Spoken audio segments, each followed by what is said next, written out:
Et salut à tous, aujourd'hui on se retrouve pour une vidéo de fin d'année et cette vidéo va consister en deux choses, un bilan ludique en fait des jeux auxquels j'ai joué et un petit top 5 à la fin sur l'année 2023. Alors le top 5 il vaut ce qu'il vaut, hein, c'est ce que moi je retiens de cette année 2023.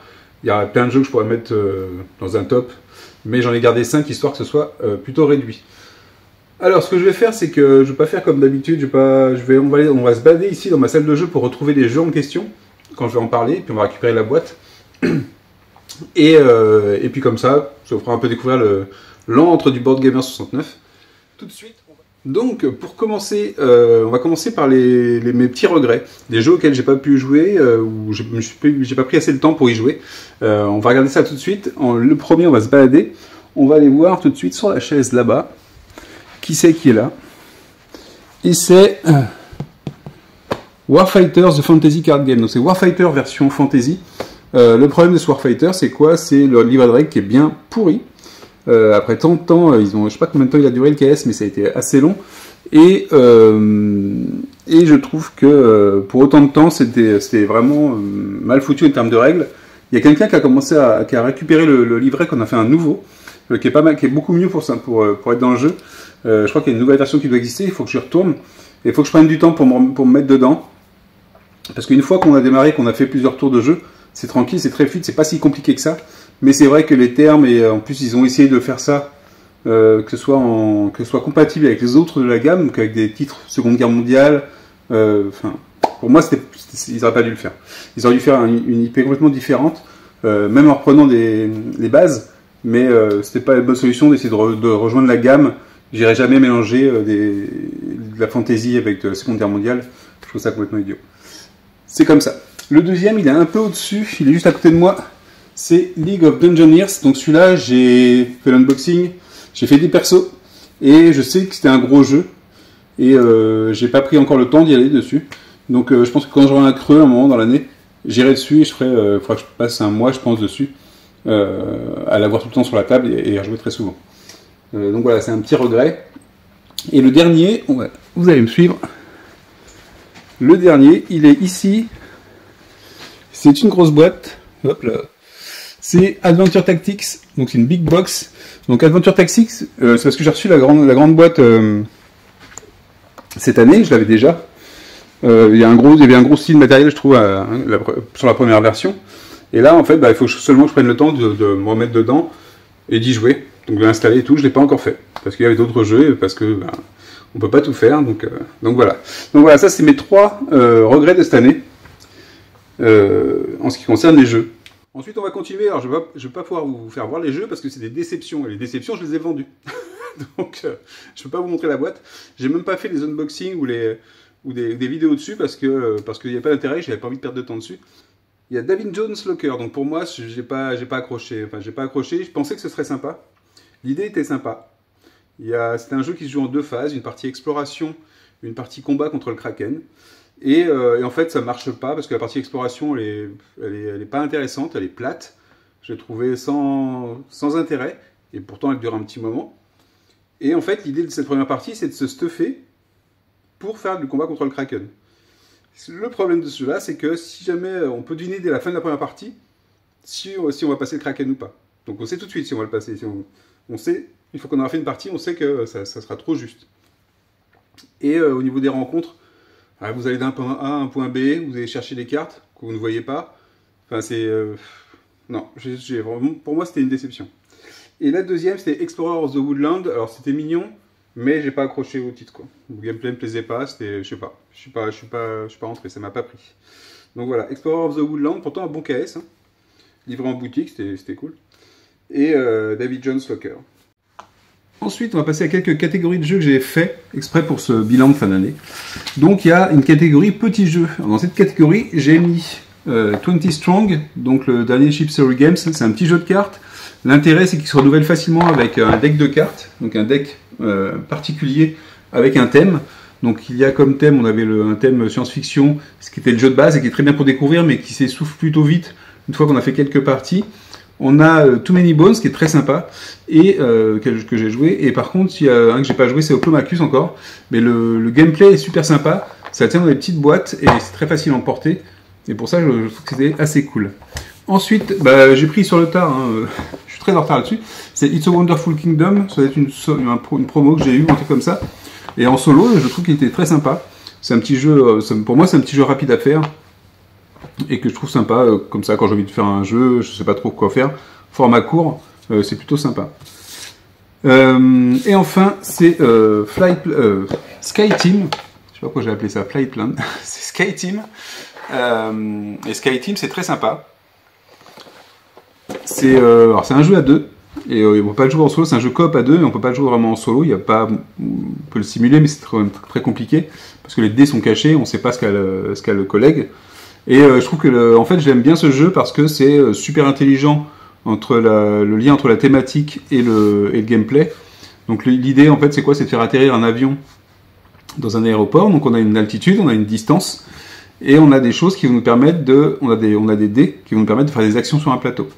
Et donc on a certaines choses qui vont être obligatoires pour faire l'atterrissage, et des choses qui vont influencer notre vitesse, l'altitude, je crois pas, et le freinage à l'atterrissage. Et vraiment la mécanique est très très cool et très très originale. Et en plus de ça, c'est surtout qu'elle colle au thème. C'est pour ça que ça me plaît beaucoup, c'est que ça colle au thème. Et ce qui est bien, c'est qu'il y a beaucoup de petites extensions, de petits add-ons qu'on peut rajouter pour augmenter de la complexité, pour ajouter des petites choses, des petites péripéties. Et c'est vraiment très très malin. C'est une petite boîte, et c'est rempli de contenu quand même, et c'est très très sympa. Donc ça c'est Sky Team. Ensuite, alors je sais pas si je vais aller voir toutes les boîtes parce qu'elles sont un peu partout. On va les voir d'un côté, peut-être là-bas. Les belles découvertes de cette année. Les belles découvertes, en fait, bon, c'est une partie des jeux que j'ai joués finalement, et que j'ai trouvé ça plutôt agréable, que je garde pour l'instant.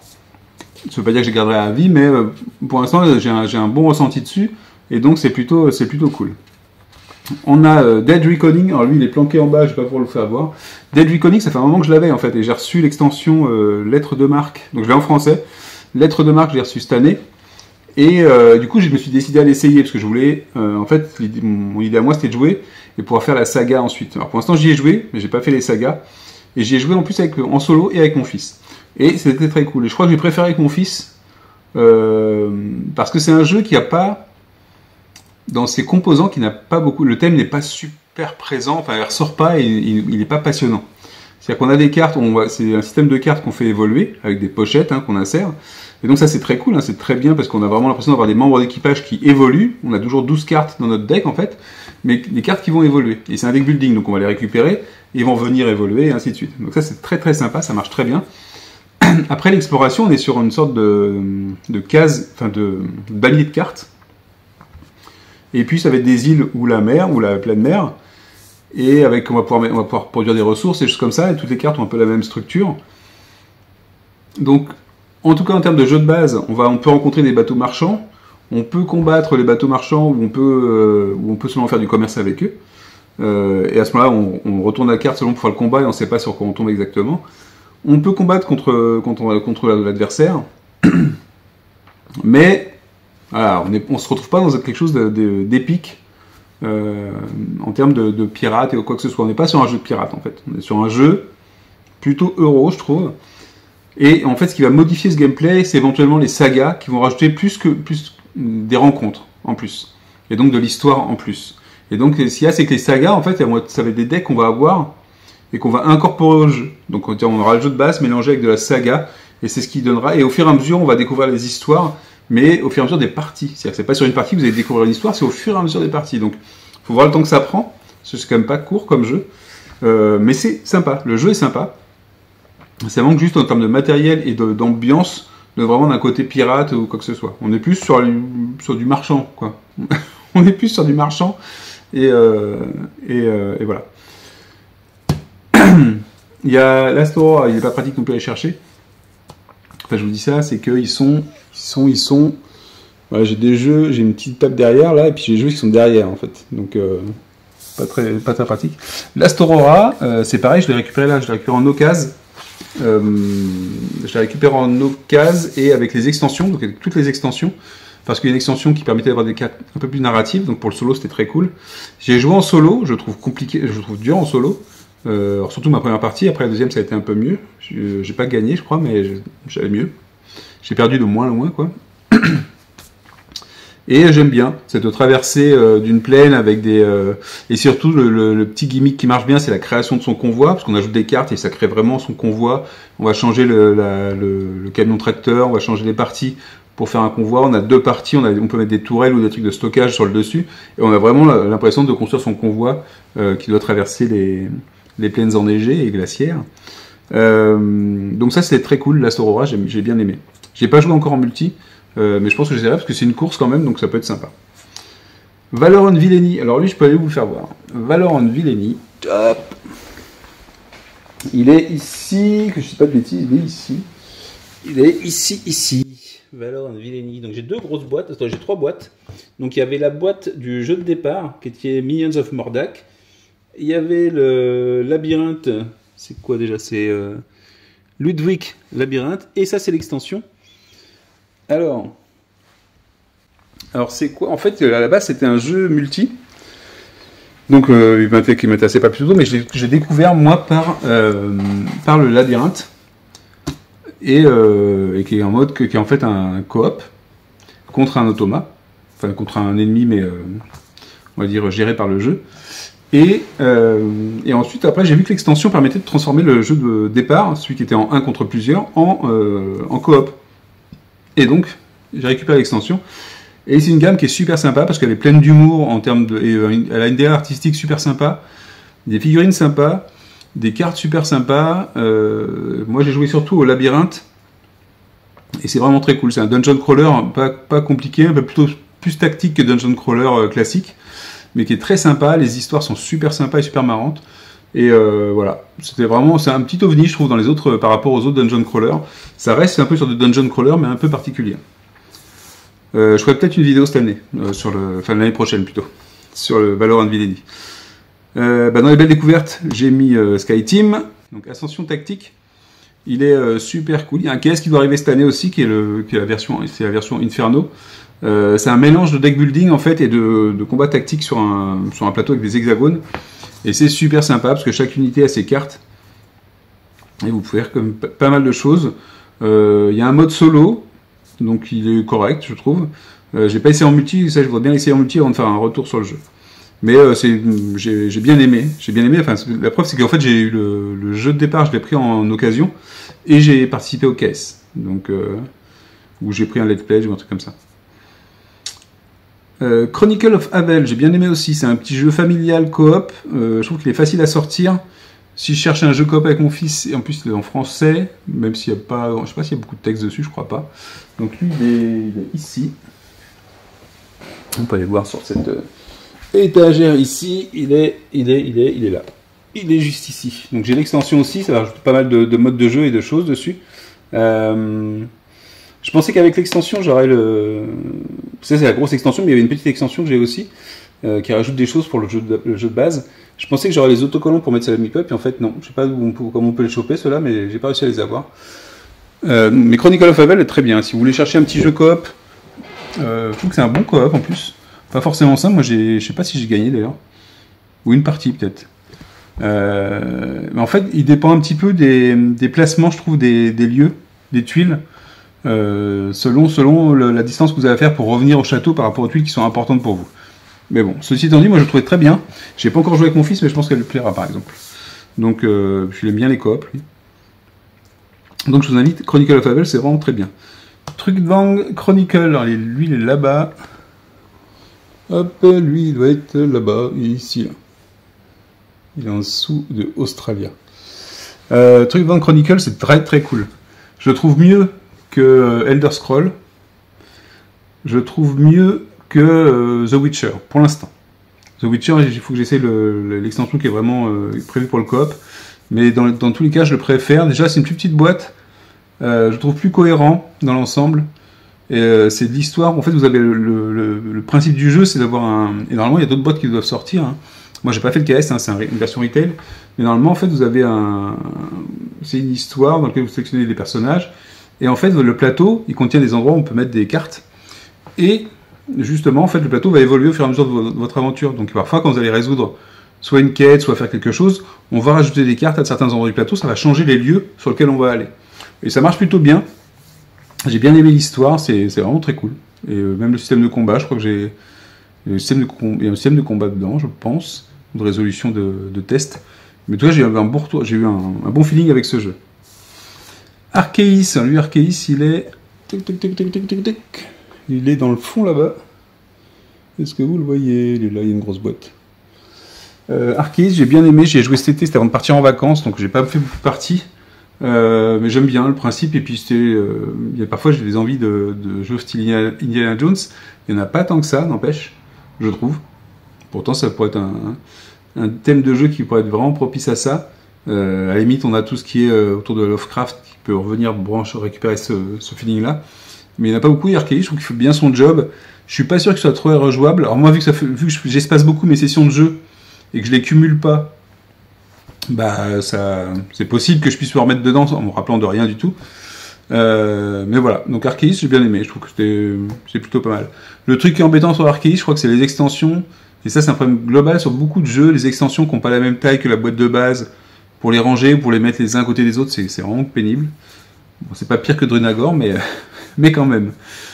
Et le dernier que j'ai, c'était Wreckland Run, alors lui il est derrière moi, Wreckland Run, donc lui j'ai bien aimé, j'ai le playmat aussi, je crois que j'avais reçu après. J'avais déconné parce que j'ai reçu très en retard, c'est une VO donc c'est pas la VF. J'ai reçu très en retard parce que j'avais oublié de payer les frais de port. Ouais, j'ai oublié, parfois ça peut arriver quand on fait des KS, on se souvient plus mais il y a les frais de port à payer plus tard. Et quand on en fait beaucoup et puis quand on n'y fait pas attention tout le temps, et ben on oublie et voilà. Et je n'ai pas dû avoir de lettre de rappel pour le payer donc du coup. Mais c'est arrivé, une fois que j'ai compris mon erreur et que j'ai posté un mail au créateur du jeu, ou à Renegades, c'est arrivé presque rapidement. Mais le principe du jeu est plutôt sympa, pas simple non plus. Donc vous êtes votre voiture qui est ici, au centre. Donc c'est la série solo de chez Renegades. Votre véhicule qui est au centre et les véhicules qui sont autour. Et en fait la simulation de fait d'avancer, en fait c'est que les véhicules ils vont tourner autour de votre voiture, qui peuvent se mettre derrière, ils vous tirent dessus, ils peuvent faire des attaques. Il y a du placement de dés, et donc quand on place nos dés, on sait aussi ce qu'on risque de laisser à... On a les dés aussi pour l'adversaire. Donc on sait ce qui va se passer, et c'est pas mal du tout. J'ai bien aimé le gameplay du jeu par rapport au thème, était plutôt sympa. C'est une petite boîte comme les autres Renegade Solo, et même la DA est sympa, je trouve ça plutôt cool. Donc voilà, ça c'était pour mes découvertes de l'année. Donc... Avant de passer aux suites, est-ce que je passe suite à ça ou pas? Oh ouais, on va y passer. Hein. Les jeux familiaux, alors j'en fais pas beaucoup, que je trouve familial. Il y a beaucoup de jeux entre personnes qui jouent beaucoup, on va dire que c'est un jeu familial. En fait, c'est du jeu familial plus, souvent, parce que je pense que les jeux familiaux, on n'en fait pas beaucoup pour ceux qui sont sur le hobby, ceux qui sont sur le Discord par exemple, on est quand même plutôt rare à faire des jeux familiaux. Mais je trouve que ceux-là, en fait, il y a surtout un. Il rentre dans la catégorie, alors pour l'instant il n'est pas en français je crois, d'ailleurs c'était pas celui-là, c'est celui-là, mais je pense qu'il sera traduit, il n'y a pas de raison, c'est The Lord of the Ring, Adventure to Mount Doom, donc j'ai fait des vidéos dessus, vous pouvez aller les voir, c'est du coop, c'est vraiment du niveau familial, c'est vraiment pas compliqué, on est sur un cheminement avec une sorte de mécanique à la petits chevaux, parce que parfois il faut essayer de tomber pile sur le prochain village, le prochain arrêt. On choisit avec des couleurs de dés qui est-ce qui va être déplacé. Il y a des effets, ça marche très bien, j'aime beaucoup. On a vraiment l'impression d'aller faire le trip de la communauté pour aller jeter l'anneau sur le monde du destin. Et ça marche super bien, et je trouve que pour un jeu à licence, bah voilà, un truc qui est sympa. Si vous avez des enfants qui aiment bien le thème du Seigneur des Anneaux, ça marche super bien. L'autre jeu, je ne l'ai pas mis, j'aurais pu le mettre aussi en jeu familial, mais il est un peu moins familial quand même. C'est le Seigneur des Anneaux, le livre-jeu, où vous allez reprendre les scènes du film, en fait, les scènes importantes du film, et vous allez avoir une sorte de puzzle à chaque fois, avec vos actions, à résoudre avec les actions des personnages, qui est très cool aussi, mais que je trouve un peu moins familial malgré tout. Bah, moi je mettrais en familial plus celui-là. Même si pour nous il paraît simple, on les mettrait dans la même catégorie, mais le premier que je vous ai fait voir, là, Adventure to Mount Doom, quand il sera traduit en français, c'est vraiment un jeu familial qui est vraiment très sympa. Pour faire découvrir le coop à des enfants ou d'autres parents, ça peut être très bien. Ensuite, j'ai fait quoi comme catégorie? J'ai fait une meilleure adaptation. Alors, c'est quoi que j'ai mis en meilleure adaptation? J'ai deux types d'adaptations. La première, en fait, j'ai mis Astro Knight, parce que c'est une adaptation de Aeon's End, mais version Space Opera. Et je trouve que c'est une adaptation réussie parce qu'en fait, on reprend ce qui est bien d'Aeon's End et on va le faire bifurquer du côté plus punchy et plus rapide. Là, vous n'allez pas avoir le marché qui est de 9 cartes. Les différents decks ne seront pas identiques en termes de cartes. Donc ce ne sera pas à chaque fois les mêmes cartes. Ça va être des cartes différentes, mais dans la même catégorie. Ça va être des typologies de cartes avec des coûts qui se différencient à plus 1 ou moins 1. Mais avec à chaque fois, parfois il y aura 2 exemplaires de chaque carte dans les decks. Et donc j'aime beaucoup parce qu'il y a un mélange de... on va savoir aussi, puis à force on va savoir ce qu'il y a dans les decks, mais on va planifier un petit peu, mais on va aussi être opportuniste sur l'achat des cartes. On va quand même pouvoir se répartir entre les différents personnages un peu des rôles par rapport au boss qu'on va affronter, et c'est plutôt pas mal. La DA, je la trouve beaucoup mieux, enfin je trouve que les dessins sont beaucoup plus propres que dans Aeon's End par exemple. Alors il faudra que je regarde les derniers, mais vraiment j'aime beaucoup.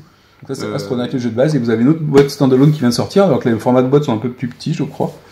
Et elle est bien remplie, vous avez plein de boss dedans. J'ai fait une vidéo dessus aussi, ou j'ai pas fait de vidéo encore peut-être sur Astronaut, il faudrait que j'en fasse une. Ah si, j'ai fait une partie d'Astronaut, je me rappelle plus. Et voilà, moi j'aime beaucoup, et je trouve que c'est une belle adaptation d'Aeon's End qui reste un jeu super. Mais celui-là, il a l'avantage d'avoir une mise en place plutôt rapide, enfin, surtout si vous n'avez pas beaucoup d'extensions dans Aeon's End, ça va, mais quand vous avez beaucoup d'extensions, vous avez un marché de cartes qui peut être très grand. Et en plus, je trouve qu'il peut être plus punitif si votre marché n'est pas bon. Voilà, si vous créez un mauvais marché dans Aeon's End, par exemple, potentiellement, vous avez moins de chances quand même qu'un autre marché, avec un autre marché. Donc, enfin, c'est mon avis, mais j'ai pas des milliers de parties.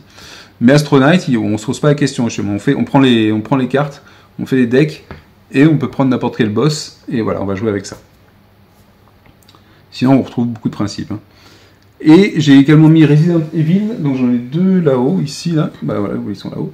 Donc Resident Evil 3 et Resident Evil 1. Pourquoi bonne adaptation? Parce que je trouve qu'en termes de jeu de plateau, ils ont bien adapté ce qu'on faisait. Dernièrement, le Resident Evil 1, par exemple, on donne beaucoup d'importance à l'ouverture des portes, comme dans le jeu vidéo Resident Evil 1, où dès qu'on avait une ouverture de porte, on se retrouvait avec en plus un angle de caméra qui vous mettait dans une ambiance ou dans un mauvais trip, et avec des conséquences. Et là, quand vous ouvrez une porte, potentiellement, vous ne savez pas ce que vous allez voir derrière. Ça va popper des zombies ou pas, vous allez avoir un event, voilà, des choses qui vont arriver. La mécanique, elle est super simple dans le tour de jeu. Elle ressemble, le RE1 et RE3, ils sont similaires en mécanique à l'intérieur. Et ce qui est intéressant aussi, c'est que dans ce jeu-là, vous passez quand même plus de temps à courir qu'à aller shooter les zombies. D'accord ? On n'est pas sur du zombicide, on est plutôt à tirer pour réduire les zombies et pour augmenter ses chances de les esquiver que de les éliminer. Le mode campagne est super sympa aussi. Dans le RE3, on avait une carte qui était déjà faite. On explorait différents bâtiments et ça nous permettait de découvrir des clés pour aller sur d'autres zones. Ici, vous allez avoir une exploration déjà à l'intérieur, c'est-à-dire que vous avez une carte de départ et vous allez avoir potentiellement des cartes supplémentaires qui vont agrandir la zone et vous allez le découvrir. Alors par contre, à chaque fois qu'il sera sur un scénario et que vous aurez découvert si vous découvrez toutes les zones, je ne sais pas si c'est obligatoire à chaque fois, mais vous les connaîtrez, ce sera toujours le même dessin au final pour un scénario. Il y a pas mal de scénarios, il y a toute une campagne à faire dans le manoir, et ça se situe dans le manoir là. Donc voilà, moi je trouve que c'est une bonne adaptation, en tout cas en termes de jeu de plateau, je trouve très très cool. C'est pas des grosses boîtes, alors moi pour le RE1 j'ai la Director's Cut, mais le RE3 c'est un retail, et ça tient dans une boîte, et c'est très très sympa. Je vous conseille de l'essayer si vous aimez Resident Evil. Mes plaisirs coupables, c'est simple, ils sont affichés ici. J'aurais pu en mettre plus en fait. En fait, les plaisirs coupables, c'est quoi? C'est les jeux, voilà, ça va être les Marvel Zombicide, mais ça pourrait être aussi les Marvel United. Donc moi j'aime bien Marvel. Le côté Zombicide, je n'étais pas spécialement fan au départ, et finalement, je trouve que c'est plutôt plaisant. Alors j'aime bien jouer les super-héros contre les zombies, par contre. L'inverse, c'était la mécanique pour dévorer est plutôt cool aussi, ça m'a pas dérangé. Mais j'ai bien aimé le fait, et puis les figurines sont superbes. Et vu que j'aime bien l'univers, c'est pas un jeu compliqué, voilà, ça fait le job tout de suite. C'est du prêt à consommer immédiatement, on va dire. Vous l'installez, vous jouez. C'est pas le jeu qui va rester dans la mémoire. Mais et Marvel United, c'est pareil. Alors Marvel United, l'avantage c'est que je l'ai peint beaucoup plus, alors que Marvel Zombicide, je l'ai pas peint encore. Mais voilà, plaisir coupable. J'aime bien, alors que c'est pas des jeux qui vous font lever la nuit. J'ai aussi du Zombicide seconde édition parce que je me suis dit tiens j'avais pas de Zombicide et parfois j'aime bien un petit jeu de zombie rapide aussi pour pas sortir RE1 par exemple qui a une ambiance vraiment complètement différente et j'ai d'autres jeux de zombies que je présenterai cette année qui ont aussi des ambiances différentes. Bah, on en voit peut-être un là. Il y a Day Night Z ici. Alors celui-là il est compliqué et j'ai un autre jeu qui est tout en dessous on verra pas, qui est pas mal aussi, j'ai bien aimé. Je m'attarderai dessus cette année en vidéo. Day Night Z, il faut vraiment que je reprenne les règles et que le jeu est super bien, les règles sont mal écrites. Mais il y a du potentiel, quoi. Mais il est un peu complexe. Et en plaisir coupable, j'ai mis mon Defender of the Realm. Je vous ai fait des vidéos et je vous ai dit pourquoi. Donc je ne vais pas recommenter cette information, je vous invite à aller voir les vidéos. Dans les classiques, c'est quoi? C'est les jeux, ils sont là et je pense qu'ils resteront longtemps dans ma ludothèque. Il y a Cthulhu Death Medaille. Je sais pas, je peux ressortir même si je le ressors que 2 fois par an, je m'éclate toujours dessus. Je trouve vraiment bien foutu ce jeu. La mécanique, les personnages à faire évoluer, ils deviennent fous et ils sont de plus en plus, ils ont de plus en plus de capacités. Beaucoup l'ont comparé à du Zombicide. Moi, je trouve que c'est un peu le. Je trouve déjà plus compliqué que Zombicide. Et c'est un peu réducteur, je trouve. Mais c'est un jeu d'action dans l'univers Lovecraft. En fait, on n'est pas du tout sur le mythe de Cthulhu. On est plutôt sur de l'action. C'est du bang bang chez Cthulhu, quoi. Mais c'est cool. C'est vraiment très cool. Alors c'est bang bang sur les cultistes, pas sur les monstres. Il y a Return to Dark Tower, donc j'ai reçu la dernière extension cette année, je l'ai pas encore essayé. Mais ça, j'ai joué, par contre, j'ai rejoué avant d'en recevoir le KS, j'ai rejoué à une partie classique avec mon fils, qu'on a perdu à cause de moi. Il m'en voulait, c'était terrible. Et Return to Dark Tower, c'est un vraiment super jeu. Alors, au niveau du tarif, on est encore plus loin que Cthulhu Death Medaille, par exemple, mais mais je trouve que c'est un bon jeu. C'est-à-dire qu'on a une tour, on a une application. L'application est juste là pour certaines choses. Et on a quand même un vrai jeu de plateau derrière, et c'est très très cool. On a vraiment une sensation de jeu d'aventure. Et pourtant, il n'y a pas grand chose en mécanique, il n'y a pas grand chose, mais c'est juste suffisant, je trouve. Et en plus, le matériel est vraiment très cool. Moi, j'ai les figurines, ça fait vraiment sympa sur le plateau de jeu. Voilà, Return to Dark Tower. Et dans les classiques, j'ai mis Terminator Genesis parce que j'ai récupéré la VF cette année avec l'extension VF. J'ai revendu ma VO et voilà. Et ça, c'est un jeu qui marche bien aussi. Je l'ai ressorti, j'ai joué. Finalement, c'était rapide de se remettre dans les règles. Et j'aime toujours ce côté. En fait, ce qui me plaît beaucoup dans Terminator Genesis, que je voudrais voir dans plus de jeux, c'est le côté réaction. Soit utilisation de capacité spéciale quand on lance les dés pour nous, soit ou plutôt quand c'est les monstres qui le font, je sais plus. Et le côté réaction des monstres quand on les attaque. Je trouve ça très très bien foutu. Et en plus, on jette les dés une seule fois pour les monstres et pour nous. Et voilà. Ça fait le taf. Séquence les gros jeux. Le plus gros jeu que j'ai dû jouer cette année, alors il y en a peut-être, il y en a 2. Il y a Tanares Adventure et Isofarian Guard. Donc Tanares, j'ai déjà fait des vidéos dessus, mais je l'avais fait pour Arena the Contest, et j'ai fait quelques vidéos sur Tanares aussi. Isofarian Guard, j'ai fait des vidéos dessus, vous pouvez aller les voir. Donc c'est vraiment les plus gros jeux auxquels j'ai joué cette année. J'aurais pu mettre Solar aussi, Solar 175, mais je l'ai pas mis. Je le trouve trop long, Solar. Dans les jeux les plus joués, je vais pas vous les mettre parce qu'en fait ils font partie de mon top. Ceci explique peut-être cela.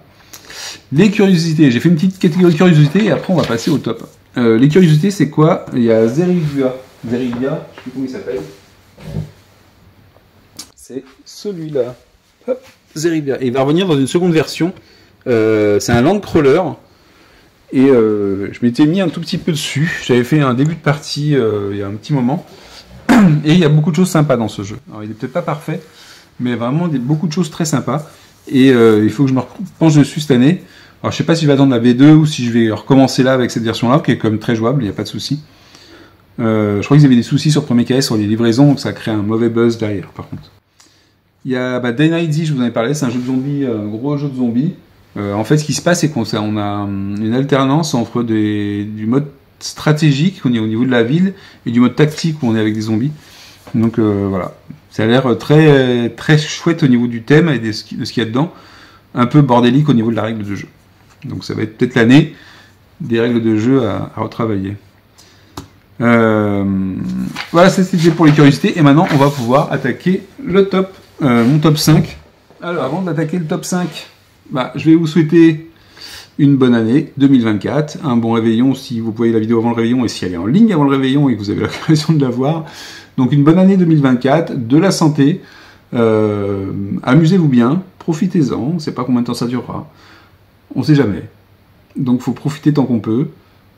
Et puis amusez-vous avec vos amis, avec votre famille et prenez soin de vous. Et sur ce, on va passer au top. Et donc, mon top pour cette année. En fait, c'est les jeux que je vais retenir. Il y a des chances parce que j'y ai joué beaucoup. J'ai pas mis les dernières choses que j'avais reçues en fin d'année. J'ai pas mis Star Trek Away Mission, j'ai pas mis Mythic Battle Ragnarok et j'ai pas mis Dungeons of Doria. Parce que déjà, j'ai peut-être pas beaucoup de recul dessus. Et puis voilà, je voulais faire de la place à ceux que j'avais joué en début d'année, en milieu d'année. Donc il y a évidemment Astronaut, je vous en ai parlé il y a 2 secondes, qui pour moi est la version boostée d'Aeon's End. Tale from the Red Dragon Inn, qui est un dungeon crawler avec épisode et en campagne, qui est très très sympa. J'ai fait une vidéo sur ma chaîne, vous pouvez la visionner.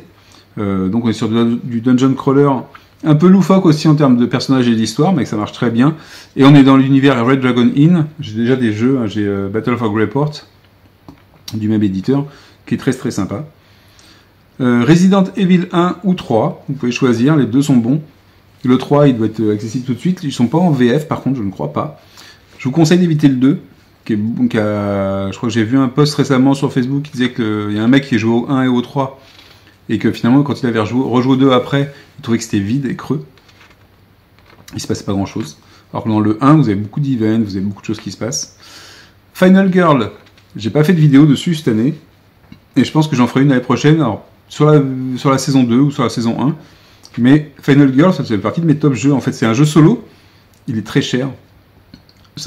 Il est très cher pour un jeu solo. Alors moi, je ne juge pas les jeux et leur qualité au prix. Parce que pour moi, c'est 2 décisions différentes. Le jeu peut être très bien et il peut être très cher, ce qui fait que vous ne voulez pas l'acheter parce que vous le trouvez trop cher. Ça n'empêche pas que le jeu peut être très bien. C'est un jeu quand même. Donc c'est un jeu, c'est des mécaniques, c'est des règles. Si j'occulte des composants. Si j'occulte le prix, est-ce que le jeu est bien? Voilà. C'est comme ça que je juge le jeu. Après, je peux comprendre qu'on n'y aille pas parce que le tarif est rédhibitoire par rapport à ce qu'il apporte. Pas de souci, mais pour moi, ça ne fait pas partie des critères qui font que c'est un bon ou un mauvais jeu. D'accord? C'est un jeu trop cher. Je l'entends. Et Final Girl, je trouve bien, et le matos, c'est quand même d'enfer. La Final Girl, je crois que vous avez vu des boîtes. Donc j'ai la saison 1 et la saison 2 qui sont ici. Et dedans, en fait, vous avez un magnétoscope avec des cassettes VHS. Alors évidemment, les cassettes VHS, pour ceux qui ne connaissent pas, ça leur parle pas. Mais c'est vraiment très très cool. Et voilà, vous avez le magnétoscope au-dessus. Et c'est pas le même que dans la saison 1. Ça, c'est la saison 2, je crois. En fait, j'ai pas joué à la saison 2. Je l'ai reçu. J'ai joué toute la saison 1. C'est-à-dire que j'ai fait toutes les boîtes. Et j'ai pas joué la saison 2. Mais c'est un système super cool.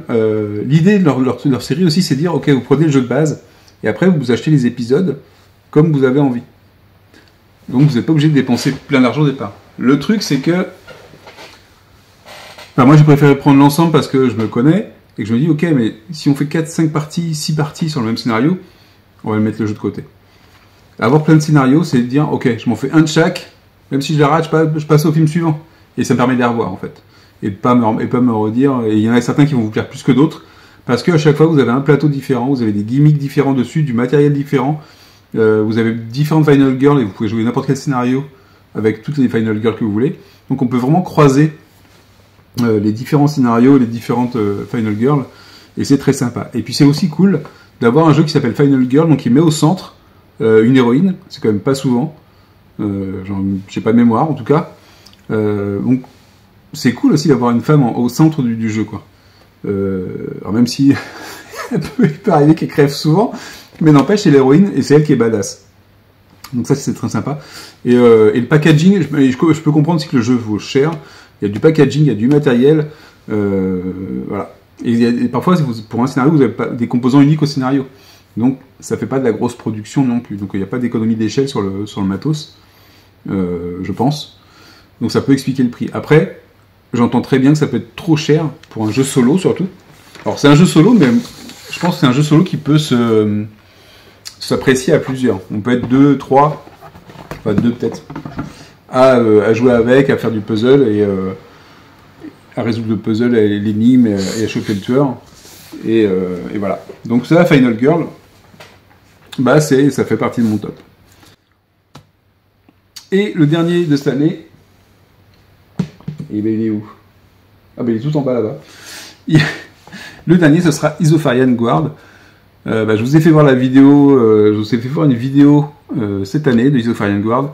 J'ai joué très longtemps avec mon fils. On sait un peu, il y a un défaut à Isofarian Guard.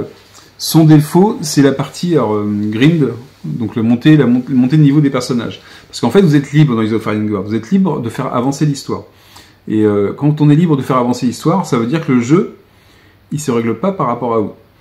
Si vous faites avancer l'histoire trop vite et vous passez dans le chapitre suivant, enfin dans l'acte suivant, parce qu'en fait c'est chaque campagne en fait c'est un couple de personnages, donc c'est du coop mais à 2 ou du solo avec les 2 persos. Vous avez un système de backbuilding pour les compétences et pour les combats qui marche très bien et moi je trouve qu'on s'en lasse pas du système de combat. Mais par contre, si vous avancez trop vite dans l'histoire, vous allez vous retrouver avec un niveau d'ennemi qui va être un peu trop élevé par rapport à vous, par rapport à comment vous avez fait évoluer vos compétences, ou même seulement, pas forcément que les compétences, mais aussi les cartes que vous avez achetées, qui nécessitent de faire du crafting, donc qui nécessitent d'aller chercher les ressources pour pouvoir les récupérer. Et ça, si vous n'avez pas, il y a un moment, ça risque de vous allez arriver sur des combats où vous vous dites, oula, mais ça va être très chaud ce combat-là. Rien qu'en termes de cartes, en termes de dégâts que vous allez pouvoir faire, vous allez vous rendre compte que ça va être compliqué de les gagner. Sauf coup de chance, sauf avoir les bonnes herbes avec soi, ça peut être très compliqué. Donc voilà, il n'y a pas ce garde-fou, je pense que dans un sens comme dans l'autre, c'est-à-dire que vous pourrez très bien faire du grind tout le temps et ne pas faire avancer l'histoire, et être trop puissant et rouler sur le jeu. D'accord ? Nous, ça a été l'inverse, c'est-à-dire que moi j'ai considéré qu'on avait fait pas mal de choses, qu'on avait augmenté les compétences à un certain niveau, qu'on était presque arrivé à la limite au niveau des compétences, mais ce qui nous a manqué dans la suite de l'histoire, c'est surtout d'avoir des cartes, des armes un peu plus puissantes, qui nous donnaient plus de possibilités, et qui permettaient d'affronter de faire des affrontements plus sympas. Jusque-là, c'était vraiment très cool avec mon fils, on s'est vraiment bien marré, mais il y a ce petit problème peut-être d'équilibrage, ou de suivi d'équilibrage. Alors maintenant, je trouve ça bien aussi, c'est-à-dire que vu qu'on est libre, ça peut arriver qu'on arrive contre plus fort que soi. Mais c'est vrai que nous, on arrivait à un point où finalement, on faisait un combat ou 2 et on le perdait systématiquement, je crois. Donc ça peut être gênant. Donc il faut faire attention à cette partie-là. Je ne sais pas si dans le reprint, ils ont fait une correction par rapport à ça, s'il y a quelque chose pour ajuster, ou s'il y a des garde-fous, seulement des garde-fous qui disent il faut, pour avancer, peut-être avoir certaines choses pour pouvoir passer l'aventure, quoi. Tout en le faisant, en respectant, en faisant du récit pour l'expliquer, et pas seulement en disant « Ah, vous n'avez pas ça, ça et ça, vous ne passez pas. » Voilà. Il ne faut pas de mur invisible dans un jeu plateau, ce serait ridicule. Et donc voilà. Donc je résume, Astro Knight, Tales from the Red Dragon Inn, Resident Evil 1 ou 3, Final Girl, Isofarian Guard, voilà. C'est mon top de l'année. Et sur ce, je vous dis bonne année 2024.